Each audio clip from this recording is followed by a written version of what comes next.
Acclamons le Seigneur et nous restons debout. Nous restons debout. Et nous accueillons l'homme de Dieu, le prophète Joe Grace.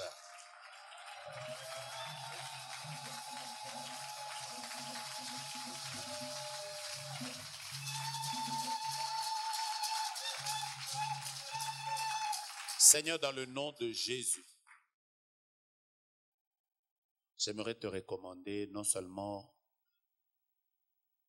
ce jour, mais tous les autres jours que nous allons devoir passer dans ta présence avec ton peuple.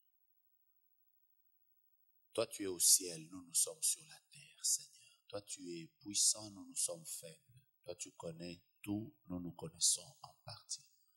Toi, tu es saint, nous, nous sommes pécheurs. Toi, tu es Dieu, nous, nous sommes des hommes. Toi, tu n'as ni commencement de vie, tu n'as ni fin de jour. Nous, nous avons un jour de naissance et un jour de mort. Nous voulons te dire, Seigneur, combien, encore une fois, nous avons besoin de toi. S'il te plaît, utilise notre faible vie pour visiter quelqu'un en ces lieux. Et je voudrais te promettre de te remettre toute la gloire après ce service. Que tu prennes cette gloire parce que elle t'appartient. Merci de descendre. Merci pour l'onction. Merci pour les anges.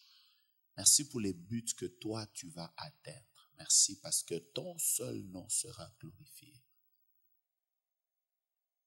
Merci pour les familles que tu vas délivrer, transformer, bénir, libérer. Merci pour les vies qui ne seront plus jamais les mêmes. Merci pour ta gloire.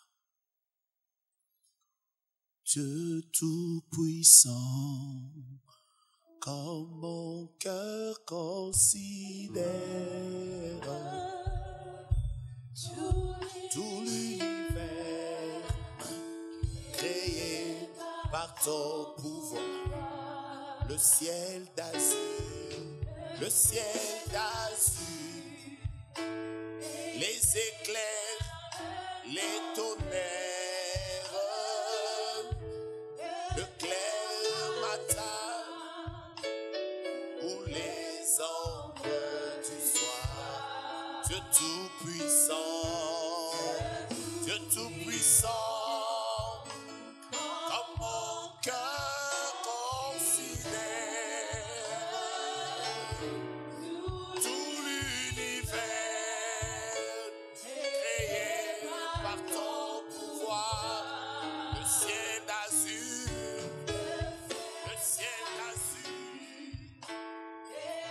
Les éclairs, les tonnerres, le clair matin ou les ombres de tout mon aide, alors se lève un chant de tout puissant.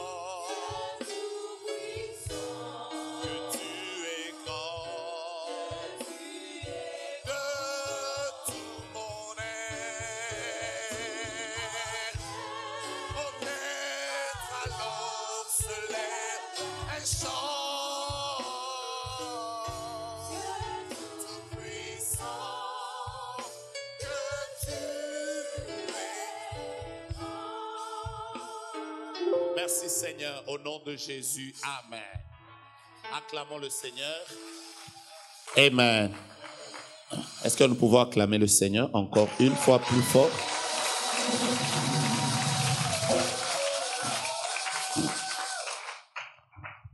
Je voudrais rendre grâce à Dieu qui m'a donné la vie ce jour. Il y a plusieurs qui sont morts. Dieu nous a permis de vivre. Nous voulons lui rendre grâce. Je profite pour dire merci à ces hommes de Dieu qui ont trouvé que notre présence devait être utile en ces lieux. Merci à Papa Eli, merci à Maman Jackie et merci à toutes ces personnes qui ont fait des sacrifices. Je crois qu'en venant ici, ça veut dire qu'il y a des gens qui ont fait des sacrifices. Alléluia. Alors soyez tous bénis. Vous n'avez pas dit Amen. Alors, je bénis le Seigneur et je suis sûr que nous allons passer une semaine extraordinaire. Je savais que vous n'allez pas dire Amen parce que vous ne croyez pas. Et pourquoi vous ne croyez pas? Parce que je parle calmement. Donc, vous êtes très convaincus que, bon, voilà, il va parler calmement comme ça jusqu'à la fin. Vraiment, merci beaucoup. C'est ma première fois. Je suis venu plusieurs fois au Canada, mais c'est ma première fois de venir dans cette ville. Je suis vraiment béni de voir des personnes qui aiment Dieu comme vous, des frères et sœurs, des femmes qui aiment le Seigneur. Je suis béni aussi d'être dans une jolie église comme la vôtre, du moins pour ceux qui prient ici. C'est très beau l'église, vous n'avez pas dit merci ou Amen, je ne sais pas.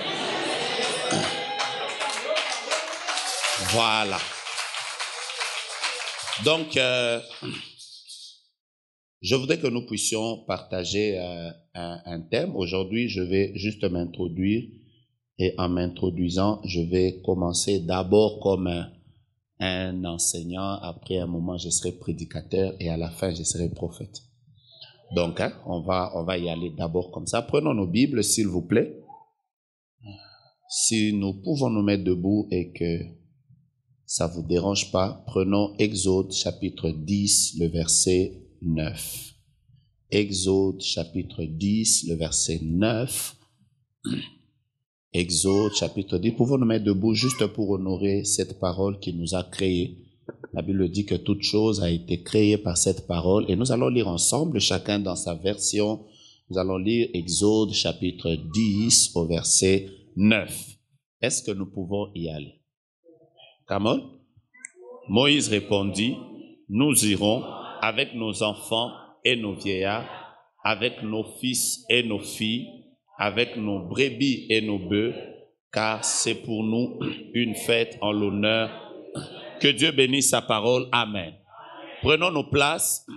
Je vais commencer par vous dire que Dieu veut visiter une famille. Alors, aidez-moi à dire à 3-4 personnes qui sont autour de vous que Dieu veut visiter ma famille. Faites-le avec joie, faites-le avec conviction, faites-le avec détermination. Je peux entendre quelqu'un dire, Dieu, cette semaine, va visiter ma famille. Je crois que Dieu ne peut pas organiser une rencontre comme ça pour rien. Je crois que Dieu a besoin de visiter une famille. Ben, ton amen ne détermine pas ce que Dieu va faire. Parce que, par moment, nous croyons qu'en disant amen ou en ne disant pas amen, c'est ça qui détermine ce que Dieu va faire. Non. Dieu a déjà décidé de nous visiter. Ça veut dire que tu dises amen ou pas, ça ne dépend plus de toi. Ça dépend plutôt de ce que Dieu a inspiré aux personnes qui nous ont convoqués en ces lieux pour que nous puissions parler sur la famille. Mais avant cela, permettez-moi de vous dire, de rentrer dans le contexte avant que je ne décolle. Nous sommes dans l'histoire des enfants d'Israël quand nous lisons Exode chapitre 10. Cette histoire, comme vous le savez, à un certain moment, il y a eu une sécheresse qui a frappé le pays où habitaient Jacob et ses fils. Et il a fait descendre ses enfants en Égypte où Joseph, un des fils de Jacob, était en train de régner. Et parce qu'il y avait la sécheresse, Joseph demandera à son père et à toute sa famille de pouvoir descendre en Égypte. Je rentre juste dans l'histoire. Et quand ces personnes seront arrivées en Égypte, elles vont habiter à Gozen, un pays, un coin où ils pouvaient bien évoluer avec leur bétail. Quand ils arrivent à Gosen, la Bible déclare qu'ils se sont accrus, ils sont devenus tellement grands. Et le pharaon qu'ils connaissaient, Joseph, était décédé. Il y avait maintenant un autre pharaon qui ne connaissait pas Joseph. Et quand il a vu que le peuple était en train de s'agrandir, il les a assujettis à des grands travaux. Et le peuple a commencé à souffrir, le peuple a commencé à être martyrisé. Et pendant qu'ils passaient ce temps, la Bible dit, ils ont fait monter des cris auprès de Dieu. Comme tout à l'heure, nous allons le faire. Chaque fois qu'il y a des problèmes, chaque fois qu'il y a des oppressions, la meilleure chose à faire, c'est de parler à Jésus. Tu n'as pas dit bien amen. Alors la Bible dit que quand il crie vers Dieu, Dieu suscite un homme, Moïse. Il envoie auprès du peuple, auprès de Pharaon, afin qu'il puisse délivrer le peuple qui était captif. Jusque-là, vous me suivez. Alors, Exode chapitre 10 au verset 9, nous sommes dans une des tractations entre Moïse et Pharaon. J'ai dit une des tractations parce que plusieurs fois Moïse va aller auprès de Pharaon. Pharaon va endurcir son cœur. Il est même arrivé qu'à un certain moment, il a lâché un peu. Quand vous lisez, par exemple, dans Exode au chapitre 8 au verset 25, vous verrez qu'à un moment, Pharaon avait lâché un peu. Je suis avec vous? Vous êtes dans vos Bibles, n'est-ce pas? Il avait lâché un peu. Il a dit à Moïse, voilà, je vais laisser le peuple aller servir Dieu. Mais il leur dit, ils vont rester dans le pays. Donc, je vais les laisser servir, mais ils restent quand même en Égypte. En d'autres termes, bon, chaque fois que j'aurai besoin d'eux, je les appelle, mais qu'ils restent quand même près de moi. Au verset 28 de Exode chapitre 8, vous verrez qu'à un moment, Pharaon a changé de stratégie. Il a dit, je vais les laisser partir, mais cette fois-ci, ils vont quitter le pays, mais ils vont s'éloigner un peu. Donc, ils vont s'éloigner juste un peu, mais ils vont rester quand même près de moi. Alors, plusieurs tractations après que Dieu l'ait frappé de plusieurs fléaux, au chapitre 10, c'est une des tractations pendant que Moïse est en train de négocier. Cette fois-ci, Moïse vient pour dire à Pharaon, je voudrais partir. Nous voulons partir d'ici avec nos vieillards, nos jeunes gens et tous ceux qui sont de notre famille. D'ailleurs, quand vous lisez la suite, vous verrez que Pharaon avait même refusé. Il avait même dit, je vais libérer les hommes seulement, pas les femmes et les enfants. Et Moïse rentre encore auprès de Pharaon, il supplie, il parle.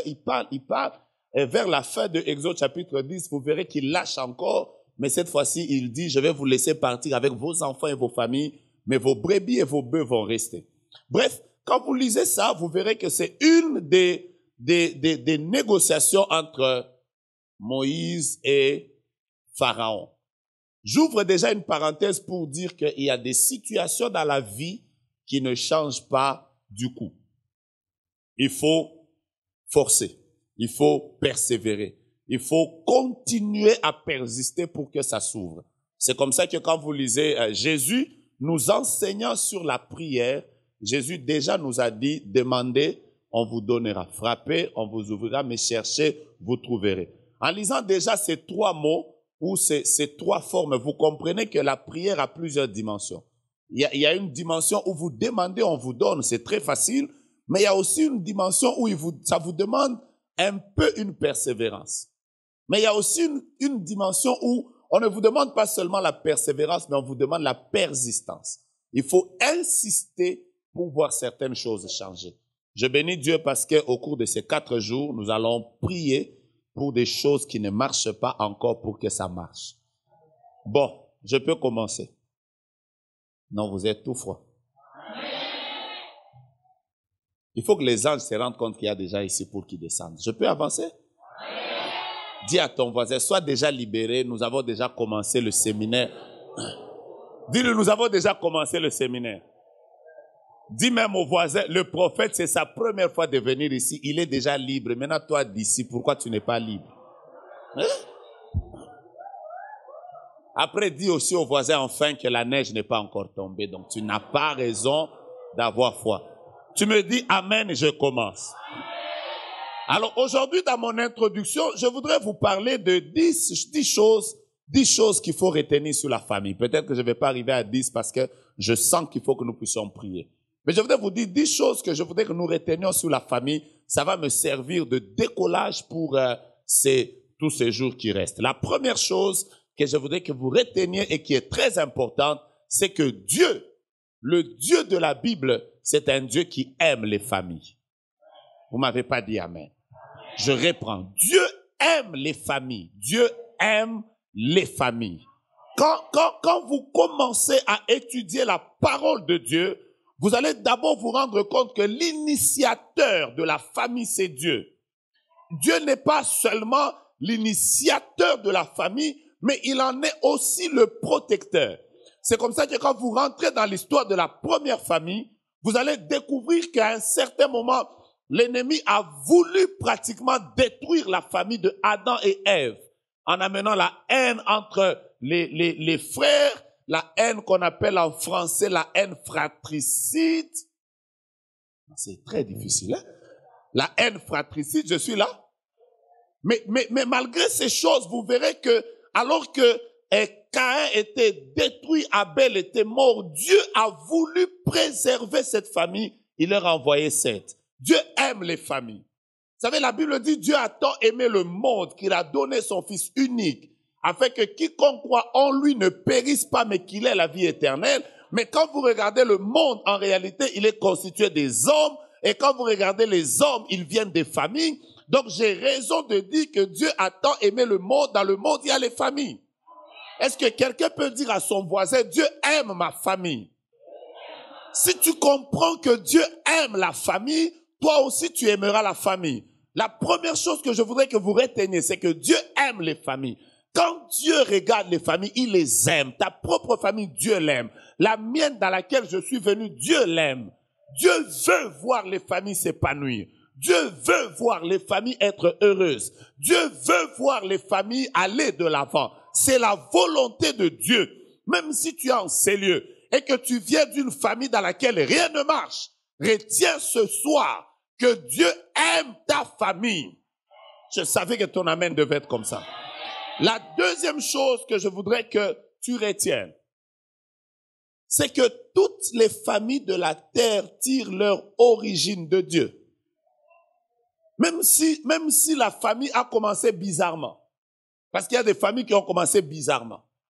C'est deux personnes qui se sont rencontrées, qui ne s'aimaient peut-être pas. Après un jour, elles se sont retrouvées qu'il y a eu une grossesse.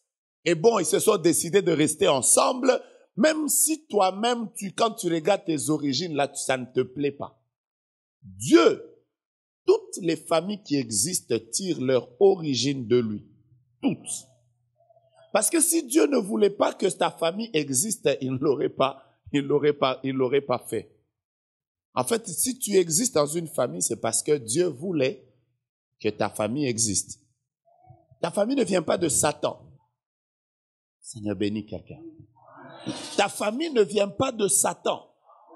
Même s'il y a des problèmes, même s'il y a des combats, ta famille ne vient pas de Satan. Je pouvais entendre quelqu'un dire avec moi, ma famille ne vient pas de Satan. Donc même si Satan est en train d'agir dans la famille, même si vous sentez qu'il y a des choses qui ne réussissent pas, retiens que ta famille vient de Dieu. Oh Seigneur, bénis quelqu'un.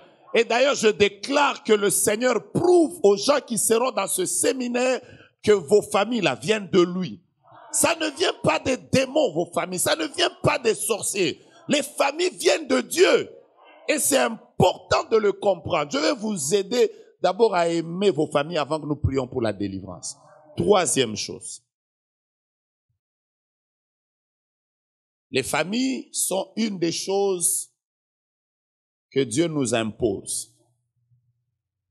Il y a des choses que Dieu nous impose. Il y a des choses sur lesquelles Dieu nous laisse le choix. Moi, j'ai choisi ma femme, avec laquelle nous avons 3 beaux enfants. Et plus de 10 ans de mariage, je l'ai choisi. Je l'ai aimé, je l'ai choisi. Parce que quand on parle de la famille, c'est souvent important de parler aussi de sa femme. Ça vous choque? D'accord. Alors, je l'ai vue, après je l'ai aimée. Elle s'appelle Yolande, elle porte mon nom. Alors, elle, je l'ai choisie. Nous pouvons avoir choisi les villes que nous pouvons habiter. C'est ainsi que par le choix, vous êtes à Toronto, moi je suis à Kinshasa. Il y a des choix que nous avons eu à faire dans la vie. Nous pouvons avoir choisi les études. Il y en a qui ont choisi d'être ingénieurs, il y en a qui ont choisi d'être médecins, avocats et que sais-je encore. Aujourd'hui, en sortant, chacun de nous a choisi le vêtement qu'il devait mettre. Il a choisi la coiffure qui devait être à ta tête. Il a choisi. Tu peux avoir le choix sur le véhicule que tu peux conduire. Mais Dieu, il y a des choses sur lesquelles il ne te donne pas le choix. Par exemple, Dieu ne t'a jamais demandé de choisir la couleur de ta peau. Tu t'es retrouvé avec cette couleur. Il y en a qui sont bruns, il y en a qui sont... Non, noir n'existe pas. Il n'y a personne qui soit noir sur la terre. Il y en a qui sont Kafiuzo, Il y en a qui sont un peu chocolat au lait. Il y en a qui sont... Mais tous, nous nous sommes retrouvés. Ça, nous n'avons pas choisi. Vous êtes d'accord avec moi? Et de la même manière que nous n'avons pas choisi ça, nous nous sommes retrouvés avec des parents que Dieu nous a imposés. Celui qui est mon frère et ma sœur aujourd'hui, je ne les ai même pas choisis. Je me suis retrouvé, Dieu me les a imposés. En fait, pourquoi Dieu te les a imposés? Parce que pour Dieu, il fallait obligatoirement, impérativement, absolument, indubitablement. Si vous avez un autre mot, vous pouvez me le donner. Il fallait nécessairement que tu naisses dans cette famille-là. Voilà pourquoi il ne t'a pas donné le choix. Il nous est déjà arrivé à un certain moment, quand vous avez tellement de problèmes en famille, de dire, et si j'étais né là? Je vous dis la vérité. Moi, par exemple, je suis naturellement élancé et un peu pas gros. Je suis svelte. Pourquoi? Ce sont les gènes de mes parents. Pourquoi j'ai cette couleur? Ce sont les gènes de mes parents. Mais vous aussi, vous êtes ce que vous êtes parce que Dieu vous a imposé ça. Est-ce que tu peux m'aider à dire à ton voisin, ta famille, c'est Dieu te l'a imposé. Pourquoi Dieu t'a imposé ça? Parce que pour Dieu, la Bible déclare que Dieu fait chaque chose bonne en son temps. Le Seigneur est tellement parfait qu'il n'a jamais, je répète, jamais fait une chose imparfaite. Dieu n'est pas un fabricant, il est un créateur. Vous savez, les fabricants, ils peuvent vous faire aujourd'hui une GMC. Après, on vous dit, après que la GMC a un problème de climatisation, on change. Après, quand on va changer, on va vous dire que l'autre qui est venu a un problème électronique. Après, l'autre qui viendra, on vous dira qu'il a un problème de frein. Vous savez pourquoi? Parce que les hommes sont des fabricants. Quand je dis fabricant, ça veut dire qu'ils ne font pas les choses parfaitement. Mais Dieu n'est pas fabricant. Dieu n'est pas producteur. Dieu est créateur. La terre qu'il a créée, il ne l'a jamais fait deux fois. Il ne l'a fait qu'une fois et il l'a fait parfaitement. Vous vous imaginez par exemple que ce bâtiment, si beau qu'il est, il est soutenu par des poteaux. Pourquoi il est soutenu par le poteau? Pour que la toiture ne tombe pas sur nous. Mais posez-vous la question. Dieu a créé le ciel. Le ciel est là. Il n'y a aucun poteau qui suspend, qui soutient le ciel. Mais le ciel n'est jamais tombé sur nous. Vous savez pourquoi? Parce que Dieu est parfait. Oh, est-ce que quelqu'un peut m'aider à dire à son voisin, Dieu est parfait?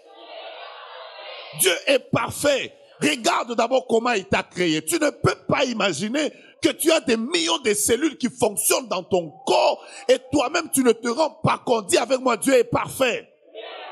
Dans la perfection de Dieu, il a voulu aussi que tu naisses de ton père et de ta mère, de tes frères et de tes sœurs. Ça aussi, ça fait partie de la perfection de Dieu. Ah, je savais que vous n'allez pas dire amen. Parce que vous savez pourquoi? Parce que vous êtes en train de vous dire vraiment, si Dieu est parfait, pourquoi ma mère est sorcière? Donc Dieu, lui, il voulait que toi, tu naisses d'une maman sorcière. On y va. Je ne vous sens pas, on y va. Je ne vous sens pas, on y va. Vous savez, il y a des gens qui devaient naître des familles de problèmes pour qu'ils soient en train de prier. Ok. Est-ce que vous avez senti un amen ici? Il n'y en a pas. Il y a des gens qui devaient naître des parents pauvres. Oh Seigneur. D'ailleurs, il a été démontré aujourd'hui que la plupart des riches qui sont riches sur cette terre sont venus des familles modestes. Donc c'est pour dire que, en réalité, l'origine de laquelle tu es né ne peut pas empêcher à ta destinée de se réaliser. Bon. Tape quelqu'un, dis-lui, j'aime ma famille. Quatrième chose que je voudrais que tu retiennes, et j'y suis. Quatrième chose. La meilleure famille qui existe, c'est la tienne. Il n'y a que 4 personnes qui m'ont dit amen. Vous savez, le fait de regarder les films de Hollywood, le fait de regarder les acteurs californiens, américains, nous avons l'impression que la meilleure famille qui existe, c'est la famille Kardashian. Oui, tout le monde a l'impression que la meilleure famille. Vous savez, il y a des gens, quand ils regardent la famille de Obama, il fait, waouh, si j'étais né de cette famille, si Obama était mon père, ma mère. Moi, je crois que la meilleure famille qui existe sur la terre, discuter, refuser, accepter, je m'en fous, la meilleure famille qui existe sur la terre, c'est la mienne. Et durant ce séminaire, je vais vous rappeler cette phrase jusqu'à dimanche. Donc, si je monte à la chaire, je demande seulement la meilleure famille qui existe. Ne regarde pas ton voisin, ne dis pas, oh. Nous commençons l'exercice. Quelle est la meilleure famille qui existe? Ça commence à entrer, mais chez certaines personnes, je vois, papa n'a même pas réagi, lui, il a dit non. Tu vas réagir seul. La meilleure famille qui existe. Est-ce que tu peux dire à ton voisin, j'ai la meilleure famille, j'ai la meilleure famille. Tu as la meilleure famille. Ne t'en fais pas. Moi, j'ai la meilleure famille. Donc, si vous n'avez jamais vu une meilleure famille sur la terre, je suis venu vous dire que la mienne est la meilleure.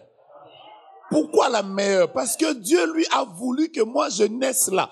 Donc, Dieu, dans sa préscience, a voulu que moi, ce qu'il y avait de meilleur pour moi, c'était de vivre là. Pourquoi ne pas aimer une famille comme ça? Nous reprenons l'exercice. La meilleure famille qui existe. Je voudrais même qu'une femme qui est, par exemple, en train de passer des moments difficiles avec son mari, qui est même en train de se demander, cet homme est venu d'où? Qu'elle dise aujourd'hui que la meilleure famille qui existe. Vous savez, un jour, j'étais en train de parler avec une maman qui me disait, papa, tu ne connais pas mon mari. Mon mari, c'est le petit frère de Satan. Le petit frère de Satan. Alors moi, je lui ai dit, à partir de quel moment tu t'es rendu compte que Satan était ton beau-frère? Dans les fiançailles ou dans le mariage? Elle a dit, je me suis rendu compte dans le mariage. Je lui ai dit, mais tu as une famille où il te faut beaucoup d'onction parce que Satan, c'est ton beau-frère. Tu n'as pas de choix. Même si tu es arrivé à un niveau où quand tu regardes ton homme, tu es en train de te demander vraiment, est-il venu d'où? Ce soir, regarde-le et dis, la meilleure famille qui existe, c'est la mienne. La délivrance commence comme ça. Tu ne peux pas vivre la délivrance de ta famille si d'abord, toi-même, tu n'apprends pas à aimer cette famille-là. On ne parlera pas de délivrance si on ne parle pas d'abord d'amour de la famille. I repeat again. On ne peut pas parler de la délivrance si on ne parle pas encore de l'amour de la famille. Tu ne peux pas mieux prier pour cette famille-là si tu ne l'aimes pas. Tu ne peux pas prier jusqu'au bout pour cette famille si tu ne l'aimes pas. Tu ne peux pas rester dans la présence de Dieu, par exemple, en train de prier pendant 1 année, 2 ans, si tu n'aimes pas cette famille.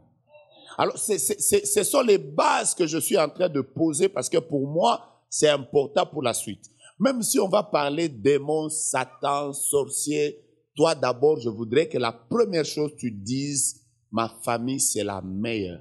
Ma famille c'est la meilleure. Ma famille c'est la meilleure. Quand déjà tu pars avec cette base, toutes les autres prières que nous ferons, je vais vous dire, Dieu va nous visiter fortement. Parce que ne vous en faites pas. Dieu ne peut pas t'exaucer alors que tu es en train de combattre avec une arme qui appartient à l'ennemi. Pour que tu réussisses à combattre l'ennemi, tu dois d'abord avoir l'arme de Dieu. La Bible déclare que nous soyons revêtus des armes spirituelles, mais ce sont des armes puissantes par la vertu de Dieu. Donc ce sont des armes de Dieu. Tu ne peux pas prier pour une famille alors que tu la hais. Regarde ton voisin, pose-lui la question. Quelle est la meilleure famille qui existe?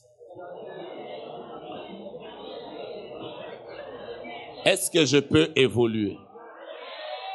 Je ne vous sens pas. Est-ce que je peux évoluer? Vous savez, pasteur, pendant que je suis en train de dire la meilleure famille qui existe, je vois une maman qui est ici, qui ne sourit pas. Même quand elle dit, donc elle est en train de dire avec ses dents. Donc, vous savez pourquoi elle dit ça? Parce que souvent elle est en train de dire, ce pasteur ici, lui, il vient de l'Afrique. Il ne sait pas ce que moi j'ai vécu dans ma famille. Ce que moi j'ai vécu dans cette famille-là, il ne peut pas être meilleur. Non, je veux que ça entre. La meilleure famille qui existe là, c'est seulement la tienne. Sois béni. 5e chose que je voudrais que tu retiennes aujourd'hui, je vais arriver à 10 et je vais m'arrêter. Je peux y aller? Est-ce que vous retenez ce que je dis? La cinquième chose, c'est que chaque famille a son étoile. Chaque famille a son étoile ou ses étoiles. Vous savez, puisque toutes les familles ont pour origine Dieu, Dieu a mis dans chaque famille quelque chose qu'il n'a pas mis dans l'autre famille. Chaque famille. Alors le problème avec beaucoup de gens, c'est quoi? C'est que les gens envient trop ce qu'il y a dans les familles des autres. Ils ne voient pas ce qu'il y a dans leur famille de bien. Moi, il m'est déjà arrivé, je suis très sincère, il m'est déjà arrivé, je me souviens qu'à l'époque, j'ai prié pour... j'ai déjà partagé ce témoignage plusieurs fois à plusieurs endroits. Je suis allé dans une famille un jour, à l'époque, il y a quelques années en arrière, j'étais encore célibataire, mais recherchant dans la vie. Alors, j'arrive chez une sœur qui vivait avec moi, qui priait avec moi. Quand je fais entrer mon véhicule dans leur parcelle, j'étais dans une grande histoire où il y avait un charroi automobile de plus de 11 véhicules. Je n'avais pas besoin d'être prophète pour me rendre compte que mon véhicule était le véhicule le plus sale et le moins beau de tous les véhicules qu'il y avait là. Donc, quand j'ai fait entrer mon véhicule, j'ai su déjà que le moins cher des véhicules, c'était le mien. Le plus sale des véhicules, c'était le mien. Et le plus moche des véhicules, c'était le mien. C'était bizarre. Donc, il y avait des voitures. Des voitures. Après, quand j'entre là, c'était la maison. Vous savez, il y a des gens qui ont des maisons, hein? Il y a des gens, quand ils disent « je vais chez moi », ils ont raison. Mais il y a aussi des gens, quand ils disent « je vais chez moi », ils n'ont pas raison parce que chez moi, là, c'est chez moi. Vous savez, il y a des maisons où quand vous entrez dans la première pièce, tout est là. Il y a et le salon, et le lit, et tout. Donc, tu entres, dès que tu entres dans la pièce, tu es déjà au salon, dans la chambre, tu es déjà partout. Mais il y a aussi des gens qui ont des maisons. Donc, moi, déjà, quand j'entrais là, je savais que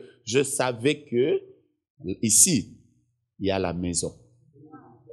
Après, quand j'arrive, je trouve une sœur qui m'accueille. C'est la sœur avec laquelle on priait. Après, elle m'accueille, elle dit, je vais te présenter à ma grande sœur, la propriétaire de la maison. Alors, quand nous entrons là, j'ai trouvé une femme toute métissée avec une toute petite culotte kaki. Moi, j'ai fait la chimie industrielle, donc je connais bien les métaux. Elle avait de l'or partout, ici, là, là, là. Donc, quand je l'ai regardée, on sentait l'or. Après, surtout quand on m'a présenté, on a dit prophète. J'ai jamais oublié ça. Elle m'a regardé, elle m'a fait monter, elle m'a fait descendre, elle m'a fait monter, elle m'a fait descendre. Après, elle m'a coupé là. Elle m'a salué là. Donc, déjà moi-même, j'ai senti que non. Là. Après, elle est entrée dans son grand salon, ça sentait bien. Moi, j'étais très gêné ce jour-là parce que déjà l'accueil me montrait que ici, là, on ne supporte pas pasteur et prophète. Il faut partir. Alors, pendant que je voulais partir, j'étais juste sur le point de sortir. J'étais à la porte quand le Seigneur m'a parlé clairement. Vous savez, il y a des messages de Dieu où ça vient, même toi-même, tu sais que ça ici, c'est Dieu. J'ai écouté clairement, Dieu parle. Et j'ai dit à sa petite sœur, est-ce que je peux parler à la grande sœur? Elle m'a dit, elle n'aime pas les pasteurs. Je lui ai dit, est-ce que je peux lui parler? Après, elle a dit, ok, je vais quand même lui parler. Elle est quand même partie. Elle a fait longtemps, j'attendais. Mais après un moment, j'ai seulement entendu, là, elle est sortie. Elle a dit, ok, elle dit, viens. Après, je suis entré. C'était un long salon. Elle était au fond, assise dans un grand fauteuil.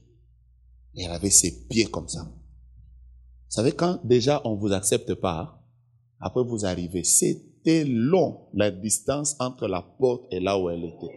Donc j'entrais lourdement. Après je suis arrivé, je me suis mis au bord là de la chaise. De toute façon, c'était pas chez moi. Je me suis mis au bord là. Après je lui ai dit, maman, j'ai un message de Dieu. Mais oui, parle. Après je lui ai dit, le Seigneur me dit que hier, à 20h, tu as voulu te suicider. Et quand je lui ai dit ça, j'ai entendu, elle a dit à sa petite sœur, sors. Après, elle me regarde dans les yeux, je vois les larmes qui commencent à couler. Après, elle me demande, toi, tu viens d'où? Après, pendant qu'elle pleurait, elle était en train de sortir de sa chaise. Maintenant, elle s'est mise au bord comme moi. Moi aussi, je n'avais plus de choix. Comme c'est moi qui contrôlais maintenant les choses, je suis entré maintenant assis bien. J'ai pris aussi mon pied, j'ai mis aussi comme ça. Parce que je n'avais pas de choix. Alléluia. Alors quand je me suis assis, je vais vous expliquer. Elle a commencé à me dire, vous voyez, moi j'ai tout. Je circule dans le monde, j'ai des maisons dans différents pays occidentaux et tout ça. Je vis bien, mais je vais te dire, le secret de tout ça, c'est que mon mari prend souvent la matière fécale. Il la met sur le plateau et c'est ce que nous mangeons. C'est ça le secret de notre histoire. Je suis fatigué. C'est pour ça que je voulais mettre fin à ma vie. Vous savez, ce jour-là, je suis resté comme ça. Je l'ai regardé, je lui ai parlé de Jésus. Elle a reçu Jésus. Mais quand je suis sorti, vous savez, quand je suis sorti, je me suis rendu compte que les familles qu'on a en vie, vous voyez les familles là, quand tu les regardes, tu dis, waouh, c'est eux vraiment qui étaient. Mais ce jour-là, je suis entré dans ma voiture. Je l'ai trouvée jolie du coup. J'ai dit, non, c'est joli ma voiture. Je suis entré. Vous savez, quand tu as une voiture que tu as eue parce que Dieu t'a béni, et la voiture que les autres ont parce qu'ils ont touché au fétiche. Donc tu comprends, hein? Ce jour-là, je suis rentré, j'ai dit à ma femme, là, même si aujourd'hui j'ai mal mangé, je vais frapper la nourriture parce que manger la nourriture là avec paix dans le cœur, c'est différent de voir. Par moments, nous envions des gens, mais nous ne nous sommes jamais exposés aux réalités de leur famille. C'est comme ça que j'insiste. La meilleure famille qui existe, c'est laquelle? J'insiste. Donc cette phrase, on va la répéter même 1000 fois. Ne dites pas, mais ce pasteur n'avait rien d'autre à nous dire. Je voulais que tu aimes ta famille. Alors comprends-moi, chaque famille a sa bénédiction. Chaque famille a son étoile. Alors j'étais en train de dire, par moment, nous envions les autres. Il y a certaines familles dans lesquelles Dieu leur a donné l'intelligence. Il y a trouvé une famille où les gens sont très intelligents. Il y a des familles dans lesquelles Dieu leur a donné la beauté. Ouais. Donc pendant que je parle, commence à réaliser qu'est-ce qu'il y a de meilleur chez nous. Qu'est-ce qu'il y a de meilleur dans la famille. Il y a des familles dans lesquelles Dieu leur a donné de beaucoup étudier. Il y a des familles dans lesquelles Dieu leur a donné de servir le Seigneur. C'est des familles chrétiennes. C'est aussi une richesse. Il y a des familles dans lesquelles Dieu a donné des mariages. Il y a aussi des familles dans lesquelles Dieu a béni les gens sur le plan de la maternité. Mais chaque famille a quelque chose de spécial. Chaque famille. Chaque famille. Et vous savez, les meilleures délivrances ou les meilleures prières que nous faisons sur la famille, c'est avec les personnes qui savent déjà, Dieu nous a donné ça. Donc pendant que je parle, en fait, je ne suis pas simplement en train de parler, mais je voudrais que tu réfléchisses aussi. Qu'est-ce qu'il y a de meilleur chez moi? Qu'est-ce qu'il y a de meilleur dans ma famille? Qu'est-ce que j'ai de glorieux? Qu'est-ce que Dieu n'a pas donné aux autres? Il nous a donné à nous. Amen. Moi, j'ai perdu mon père il y a 23 ans. J'ai perdu mon père à l'époque, alors que je l'ai perdu, nous étions à 2 semaines de venir au Canada, il est décédé. Et quand il est mort, sa famille, comme dans nos familles africaines, on a dit, bon voilà, les sorciers c'est X et Y, on nous a tout pris, tout. On nous a tout pris, même les chaussettes. Donc j'ai passé aussi un temps dans ma vie à envier les gens. Je me disais, les autres c'est meilleur, les autres c'est waouh, quand je regardais les familles des autres. Mais aujourd'hui, j'aime beaucoup ma famille. Je suis venu d'une famille où nous ne sommes qu'à 5, il y a 2 garçons et 3 filles. Et vous pouvez vous rendre compte que nous tous, nous servons Dieu. Tout le monde est pasteur. C'est-à-dire, aujourd'hui, il y a même quelqu'un qui m'a dit dernièrement, mais si j'étais né dans votre famille, j'ai dit, je lui ai dit, il n'y a plus de place. Dieu a fait que nous avons bloqué tout, hein. On a commencé avec 1, on a terminé à 5, il n'y a plus de place. Mais je vais vous dire, qu'est-ce qui s'est passé en fait? Ce qui s'est passé, c'est que nous étions en train de passer à l'époque par des moments très difficiles. Et moi, j'ai commencé à prier. J'ai commencé à prier pour ma famille parce que je n'acceptais pas de voir cette humiliation. J'ai commencé à prier pour la délivrance. Plusieurs choses, Dieu nous les a révélées. Et aujourd'hui, quand je les regarde tous, je me dis, waouh, je les ai amenés tous au Seigneur, tous. Tous au Seigneur. Ce qui fait que, aujourd'hui, ça me fait du bien. J'étais sur Internet en train de regarder. J'ai vu déjà mon jeune frère qui est en Afrique du Sud maintenant, qui fait un séminaire. Il doit aller prêcher, je ne sais pas, en Allemagne ou je ne sais pas quoi. Quand je les regarde, je me dis, waouh, il y a quelques années en arrière, tout ça n'existait pas. C'est-à-dire, tu ne peux pas prier, ne venons pas seulement pour délivrance de la famille. Ah, le feu. Non, il faut que d'abord tu comprennes ces choses. Ma famille, c'est la meilleure et ma famille a quelque chose que Dieu a mis dedans, qui doit sortir. Oh Seigneur, pourquoi quelqu'un m'a raté? Quelqu'un vraiment m'a raté. Dis d'abord à 3 personnes, il y a des choses qui sont dans ma famille au travers de ces séminaires. Ça doit sortir, ça doit sortir, ça doit sortir. Si tu parles à quelqu'un tu sens qu'il est lourd, parle à celui d'à côté. Dis-lui, ce séminaire va faire sortir la richesse de ma famille. Dis-lui, ce séminaire va faire sortir le mariage qu'il y a dans ma famille. Dis-lui, ce séminaire va faire sortir les enfants qu'il y a dans ma famille. Oh, dis à celui de derrière que ce séminaire va faire éclater la gloire que Dieu a donnée à ma famille. Celui qui croit que sa famille est bénie me donne un amen. Celui qui croit que sa famille sera visitée me donne un amen. Celui qui croit que sa famille c'est la meilleure et Dieu a déjà prévu des choses qui sera dans sa famille, m'aide à dire un amen glorieux. Tu es béni, ta famille est bénie, tes parents sont bénis, tes frères sont bénis, tes sœurs sont bénis. Tu es en train de rater la bonne occasion de dire amen. C'est que tes parents n'ont pas eu, tu peux l'avoir. C'est que tes frères n'ont pas eu, tu peux l'avoir. Ce n'est pas pour rien que Dieu t'a créé. Je suis en train de voir des gens qui vont faire éclater la gloire de Dieu. Oh, je parle à qui? Je parle à qui? Je parle à qui? Si j'étais toi, j'allais dire à mon voisin, ma famille va vivre la gloire de Dieu à partir de moi. Ma famille témoignera la gloire de Dieu à travers de moi. Je bénis le Seigneur. Et en tant que prophète de Dieu, je suis en train de déclarer que les mariages qui étaient bloqués doivent se libérer. La santé de ta famille qui était bloquée doit se libérer. Qui me donne un amen pour que je lui annonce des choses? Je suis en train de croire que le travail qui était bloqué doit se libérer. Parce que Dieu a mis dans ta famille des choses qu'il faut qu'il puisse sortir. Qui est là qui peut m'aider à dire amen? Mettez-vous, mettez-vous, mettez-vous.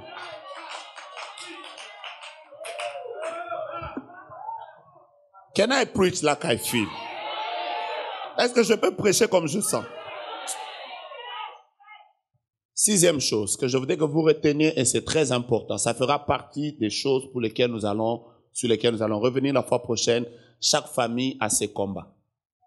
Et c'est très important. De la même manière que chaque famille a ses bénédictions, chaque famille a ses combats. Chaque famille a ses combats. Ne vous en faites pas, le diable n'aime pas les familles et il combat beaucoup les familles. C'est comme ça que vous allez trouver dans certaines familles, les gens ne se marient pas.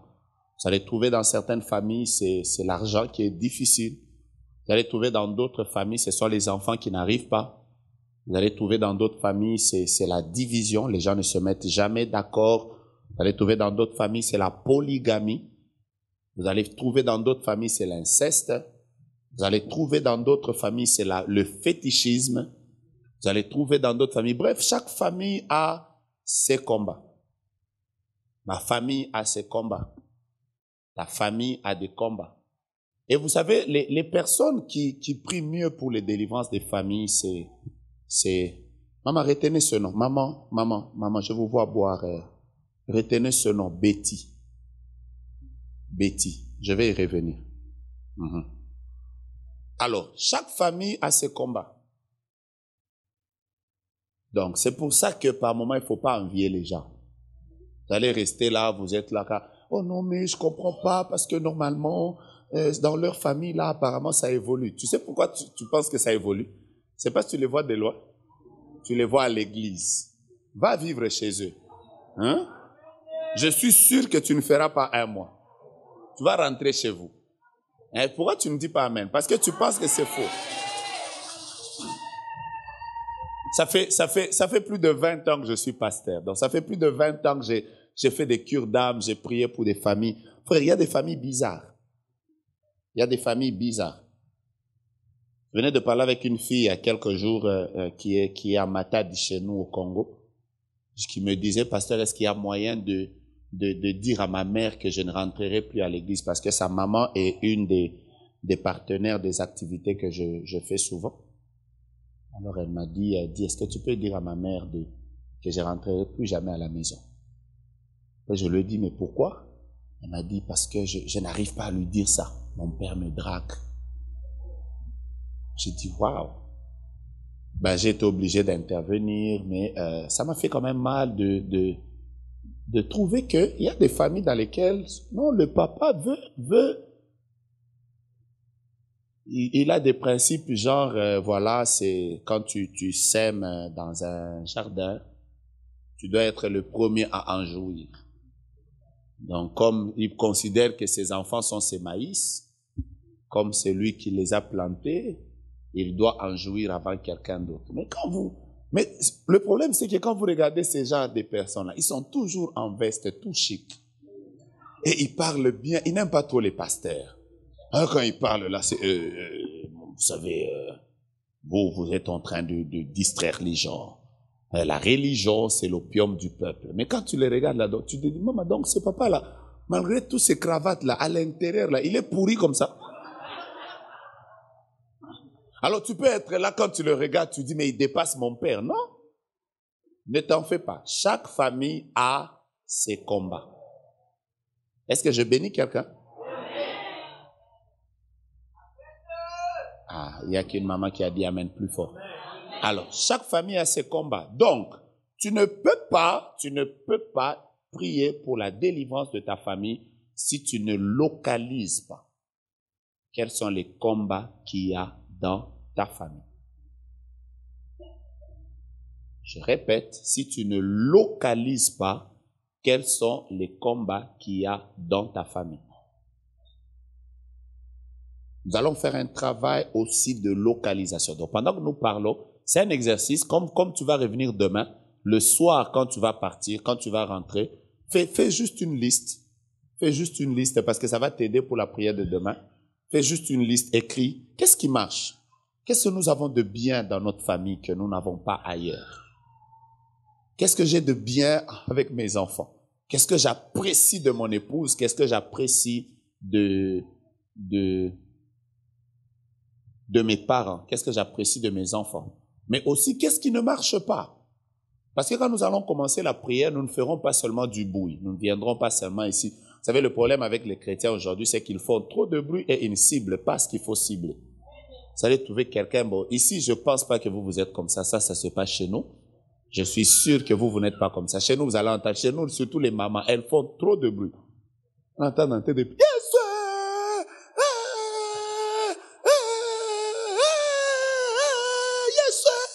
si tu lui dis, qu'est-ce que tu as dit? Je vais vous faire rire. Surtout nos mamans ici.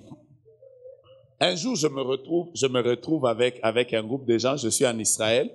On arrive à Jérusalem. On devait visiter on devait visiter le tombeau du roi David. Pendant qu'on arrive là, une maman commence à pleurer. Ah, David, yeah. Oh. Alors, tous les Juifs qui étaient là, ils étaient surpris. Ils étaient en train de dire, oh, mais pourquoi vous pleurez là? Mais c'est un lieu sacré. C'est un lieu sacré. Faut pas qu'il y ait du bruit. Et pleurez là. Ah! Ouais, quand les mamans pleurent là, elles bougent même là. Ah! David! Alors, ne vous en faites pas. Comme dans tous les groupes, il y a toujours des dérangeurs. Alors, un monsieur a dit aux Juifs là, il a dit, mais comprenez-nous, monsieur, nous venons de l'Afrique. Or, en Afrique, il y a une spécificité, c'est que nous pleurons les morts. Non, en fait, quand un mort meurt et que toi, tu n'as pas été là, le jour où tu arrives, même après 2 ans, tu peux récupérer le deuil d'il y a 2 ans, tu le pleures. Alors, il expliquait que comme David était mort il y a plusieurs années et qu'elle n'était pas là, maintenant qu'elle est là, maintenant sur place, elle récupère son deuil, donc. Alors, le blanc a dit, ah, oh, yeah, ok. Donc, c'est pour dire que par moment, les gens font beaucoup de bruit. Vous allez voir quelqu'un, vous pensez qu'il prie, il ne prie pas. Jésus, Jésus. Non, par moment, il ne faut pas prier comme ça. Dieu n'exauce pas les pleurs, Dieu exauce la prière. La Bible dit, ô toi qui écoutes la prière, tous les hommes viendront à toi. C'est pour dire qu'à un certain moment, il faut localiser des sites. Il faut savoir où sont les combats. Quelle prière dois-je faire pour voir le changement? Si tu le fais, je te dis que tu es béni. Je peux arriver à la 7e chose et bientôt je vais atterrir. Pour délivrer une famille, Dieu passe toujours par une personne. Toujours. Pour délivrer une famille, Dieu passe toujours par une personne. Ça peut être une ou deux, mais Dieu passe toujours par une personne. Ce qui se passe, c'est que quand Dieu veut délivrer une famille, vous allez vous rendre compte que pour que la famille de Jacob, dont je parlais au début, puisse sortir de l'Égypte, de là où ils étaient de la sécheresse pour aller en Égypte, Dieu a utilisé un homme. Vous savez comment il s'appelle? Joseph. C'est par Joseph que la famille a quitté la famine pour aller en Égypte où il y avait de l'abondance. Toutes les personnes qui se sont converties, quand vous voyez quelqu'un vous dit, dans ma famille, tout le monde prie, ne vous en faites pas. Ça a commencé par une personne. Il y a eu quelqu'un qui s'est vraiment levé dans la prière et qui a comme entraîné les autres et du coup, tout le monde a commencé à prier. Donc Dieu, quand il veut faire une délivrance dans une famille, il choisit une personne. Peut-être que cette personne souffre par moment, surtout au début. Cette personne souffre, elle doit payer le prix. Peut-être que c'est elle à qui Dieu demande la prière. Vous allez vous rendre compte, la plupart des personnes que Dieu utilise dans la famille, vous allez remarquer, on peut les identifier. Ce n'est pas mon message aujourd'hui, mais vous pouvez savoir que celui-ci, Dieu veut l'utiliser. C'est des gens naturellement qui ont comme un souci pour les autres. Ils veulent voir les autres prospérer. Ils veulent voir les autres s'épanouir. C'est les gens qui sont comme mal à l'aise. Vous savez, dans les familles, il y a des gens, même que tes frères aient l'argent, que ses frères n'aient pas l'argent, ça ne le concerne pas, il n'est pas là. Lui, son problème, c'est ma vie, Dieu, c'est tout. Mais il y a aussi des gens dans les familles, vous sentez qu'ils portent les autres. Ils veulent les voir avancer. Et ne vous en faites pas, Dieu passe toujours par une personne. Et ma prière et le vœu de mon cœur, c'est que cette semaine, Dieu passe par toi. Aïe, aïe, aïe, aïe, aïe. Que Dieu passe par toi.